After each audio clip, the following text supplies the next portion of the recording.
kulanti wacan oo wanaagsan daawadayaal haddii aad nagu cusub tahay subscribe saar channelkan maamuus media production gambaleelka furo haddii aad ka mid tahay akhyaarta sharafta leh ee horey noola joogtay waxaan ku leenahay cisi iyo sharaf ku noolow. waxaa soo afjarmay dagaalkii ka dhexeeyay daahir cabdulle cali sow iyo alfanaan sharma boy kaasi oo soo jiitamaya tan iyo isbuucii aynu soo dhaafnay.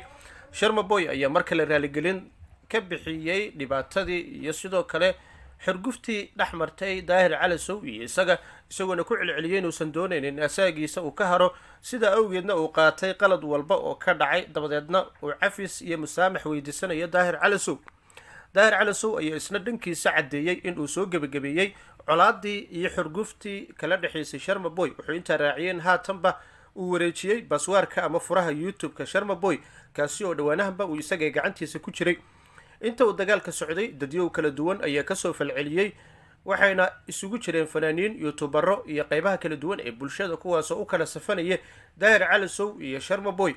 hase haatee khilaafka ka dhex qarxay daahir cali sow iyo sharma boy ayaa ilaa haatan la ogeen inuu yahay mid dhab ah, iyadoo dadka qaar ay rumaysan yihiin inuu ahaa qorsho laga soo shaqeeyey kaasoo looga dan lahaa in views badan laga sameeyo, maadaama soomaalidu ay daneeyaan musalsalada noocan oo kale ah ee salka ku haya isqabqabsiga dadka caanka oo ay u kala soo ordaan marba marka ka dambeeya, muuqaalba muuqaalka uu ka dambeeyana uu xiise geliyo.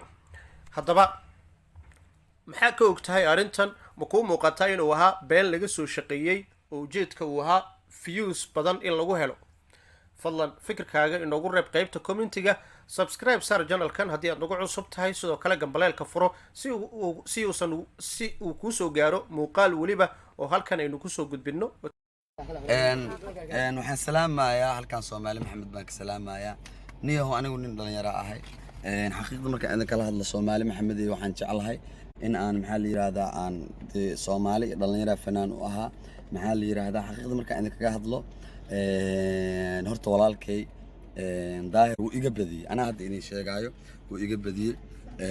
youtube-kiisa maanta gacantiisa ku jiraa, youtube-keyga walaalkay waxaan u sheegayaa gudoomiyaha social media daahir cali sow waa ku qaldamay, mar dambana ma dhaceyso, balanaana qaadaya. walaalkay boqolkiiba boqol ha iga raali ahaado, inuu dhalinyaradeedii asaaga iga reebo ma rabo.